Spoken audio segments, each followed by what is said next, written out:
Roots in soil is nature's way. She's way better at this than we'll ever be.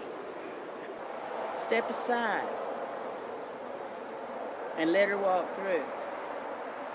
I'm pulling a bag of castings today for a customer.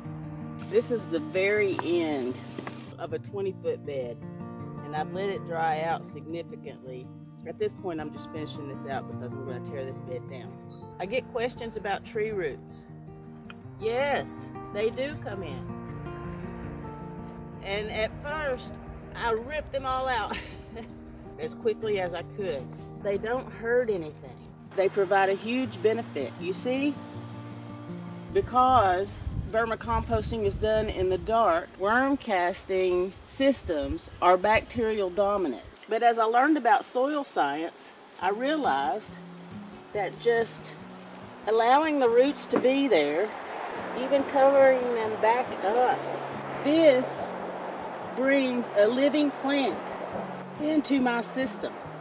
Even though these trees are way over there, fungi populate the roots of things. They populate the roots of grasses and trees. I love them, and I leave them.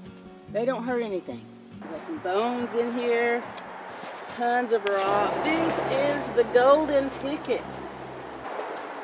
Even though these are old, they're still extremely vital and active and alive. All of this stuff was wired to work together long before we got here. We don't really need to improve upon anything. All we need to do is be a good steward, give it water, give it protection. I have living plants in my vermicompost system. I see that as a win. Thanks for watching. See ya.